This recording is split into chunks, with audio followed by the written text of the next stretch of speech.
All right, that's White House Press Secretary Jen Psaki justifying flying unaccompanied migrant children allegedly in the middle of the night to New York and other states. The White House responding to that bombshell report, this from the New York Post, exposing the secret nighttime flights the administration is using to ferry reportedly underage immigrants from the Texas border area.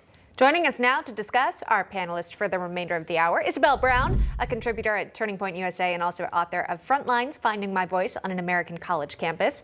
We're also joined by Rich Valdez. He's the host of This Is America podcast.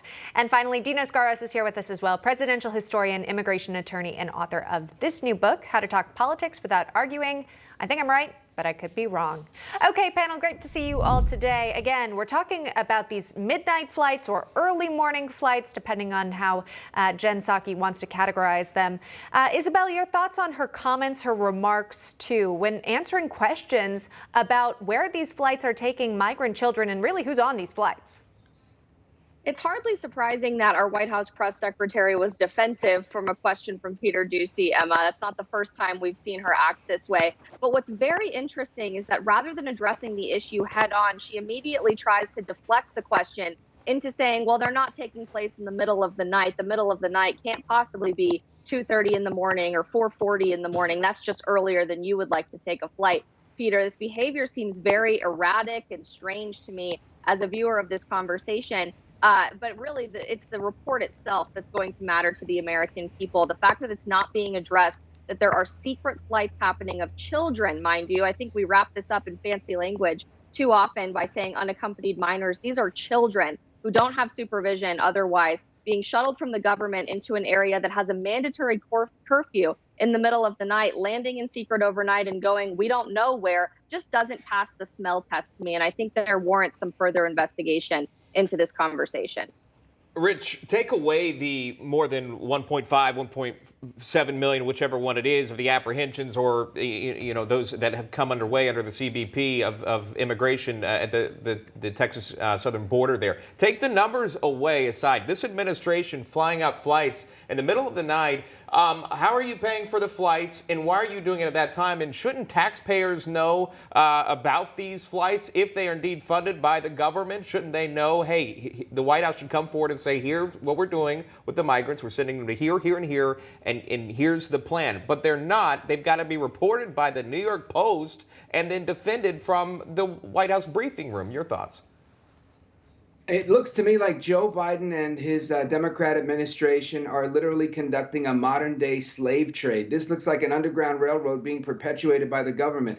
Now, I say kudos to the New York Post for doing what the media is supposed to do and be the watchdog of the people. And, I look at this two different ways. I think, A, is this potentially Senator Cruz getting his wish that we're taking all the migrants and putting them into Democrat bastions? That could potentially be what's happening. I'm not sure that's the case, though. But New York is definitely getting their fair share of the illegal border crossers. So, yeah, I think we need some accountability. I think members of Congress, although there aren't many Republican ones that come from New York, but those that are, they need to be there and say, you know what, our job is to provide oversight, and that's what we need to see what's going on with these midnight runs.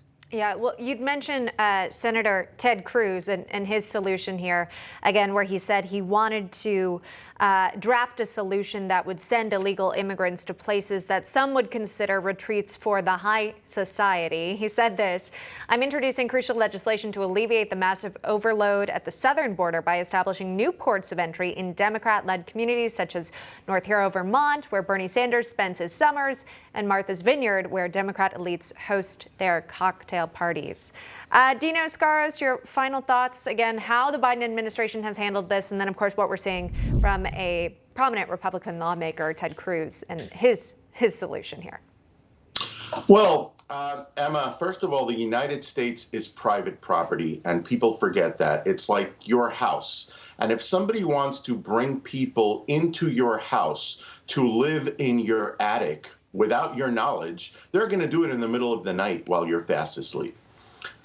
Ted Cruz is absolutely right. He's one of the few fighting the good fight.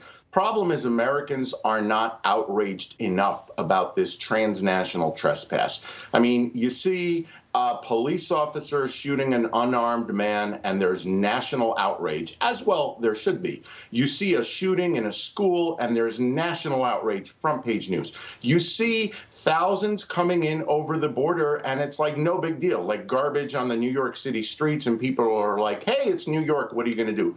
There's not enough outrage by Americans about this transnational trespass, and people are just compliant and just shrugging their shoulders. There needs to be more outrage because that's the solution to the problem. Thankfully, there are a few reporters who are asking those tough questions, and then those are the answers we get from the White House. We relay them to our viewers at home. Isabel Brown, Rich Valdez, Dino Scaros, please stay with us. Still more to cover.